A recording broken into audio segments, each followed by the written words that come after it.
Hello बच्चों, welcome to my channel.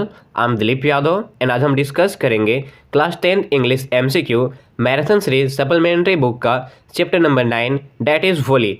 ये chapter exam के लिए बहुत ही ज़्यादा इंपॉर्टेंट चैप्टर है। चलिए हम बढ़ते हैं क्वेश्चन की ओर। Number first, who is the author of the lesson Bholi. कहता है भोली चैप्टर का लेखक कौन है। आपका सही आंसर होगा ऑप्शन नंबर ए के Abbas. Next question, what was Bholi's real name. कहता है भोली का रियल नेम क्या है। आपका सही आंसर होगा option number A Sulekha. Next question, how many daughters did Ramlal have. कहता है रामलाल का कुल कितने बेटी हैं। आपका सही आंसर होगा ऑप्शन नंबर सी 4, उनके 4 बेटी है।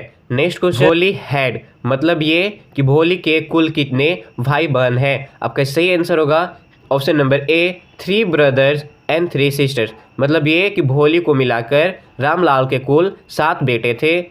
मतलब 7 बेटे नहीं कह सकते, 7 बच्चे, जिनमें 3 लड़के थे और 4 लड़कियां थी। चलिए बढ़ते हैं नेक्स्ट क्वेश्चन की ओर। रामलाल वाज ए, कहता है रामलाल था क्या, तो गांव का एक नंबरदार था।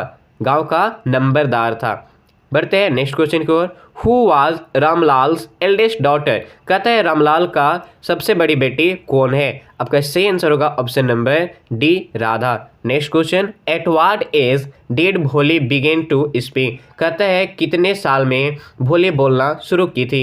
आपका सही आंसर होगा option number B 5। Next question, Lakshmi was Bholi's. कहता है लक्ष्मी कौन है भोली का। आपका सही आंसर होगा ऑप्शन नंबर डी काउ। मतलब ये कि भोली का जो गाय था उसका नाम लक्ष्मी था। बढ़ते हैं नेक्स्ट क्वेश्चन की ओर।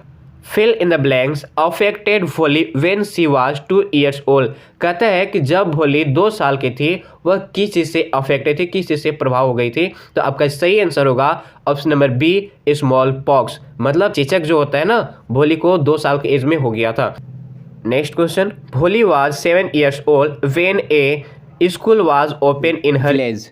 कहता है जब भोली 7 साल की थी तो उसके गांव में कौन से स्कूल खोला गया था। आपका सही आंसर होगा option number C primary school.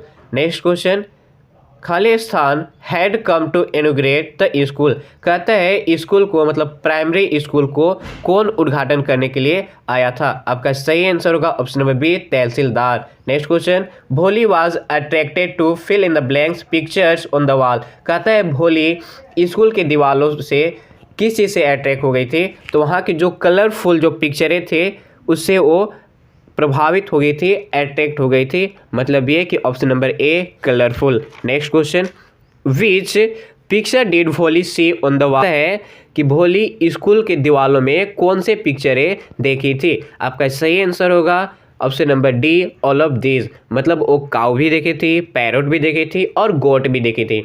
Next question, Khalistan damage a part of Bholi's brain. कहता है भोली के जो ब्रेन था वो किस चीज़ से डैमेज हो गया था। तो आपका सही आंसर होगा option number A falling of a cot. मतलब वो खटिया से गिरने की वजह से उसके दिमाग में कुछ जो पार्ट था दिमाग का वो डैमेज हो गया था। मतलब उसे गहरा चोट आ गई थी।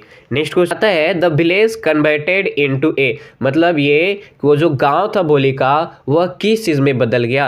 आपका सही आंसर होगा ऑप्शन नंबर सी टाउन। मतलब शहर में वो बदल गया। Next question, there was a खालिस्तान अंडर अ टीन शेड। कहता है कि वहाँ पर टीन शेड के अंडर यानी नीचे क्या था। आपका सही आंसर होगा ऑप्शन नंबर डी सिनेमा।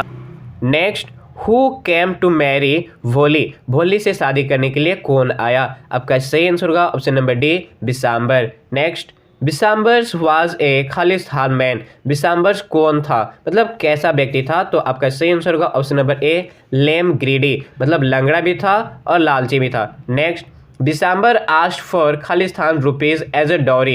कहता है बिसाम्बर दहेज के रूप में कितने पैसा मांगा। आपका सही आंसर होगा ऑप्शन नंबर ए 5000 5,000 रुपया।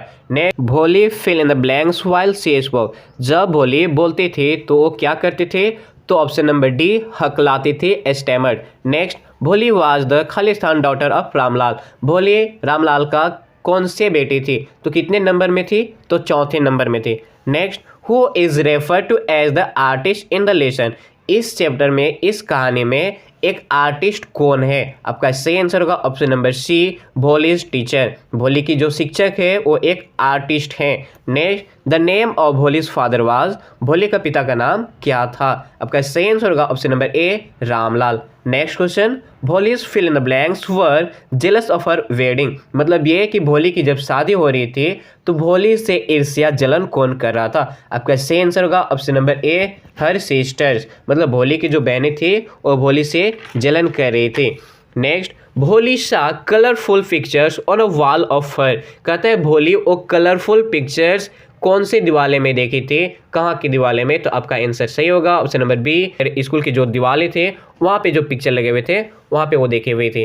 Next, who came with a huge procession of brass band with relatives and friends, कहता है कि भोली के यहाँ ब्रास बैंड और साथ ही साथ उसके कुछ रिलेटिव और दोस्तों के साथ कौन आया? आपका सही आंसर होगा ऑप्शन नंबर बी, बिसाम्बर। नेक्स्ट, भोली अपोज द प्रैक्टिस ऑफ, कहता है भोली किस चीज का विरोध की? आपका सही आंसर होगा ऑप्शन नंबर डी, डॉरी, दहेज प्रथा को लेकर। Next, Bholi refuse to marry खालिस्तान because he was a lame greedy old man, कहता है भोली साफ इनकार कर दी शादी करने के लिए, किससे? क्योंकि वह एक क्या था, लंगड़ा भी था, लालची था और ओल्ड यानी बूढ़ा व्यक्ति था। आपका सही आंसर होगा ऑप्शन नंबर सी, बिसाम्बर से।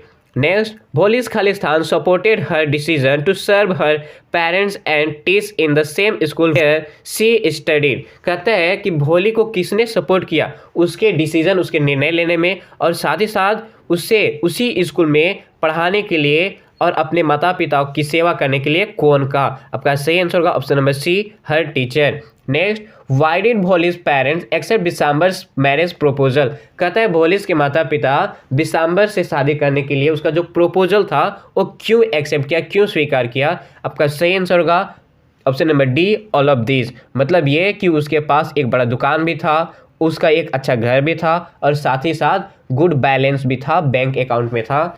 Next question, what did the tehsildar urge Ramlal about his daughters, कहता है रामलाल से वो जो तहसीलदार था वो क्या चीज़ को लेकर आग्रह किया उनके बेटी को लेकर?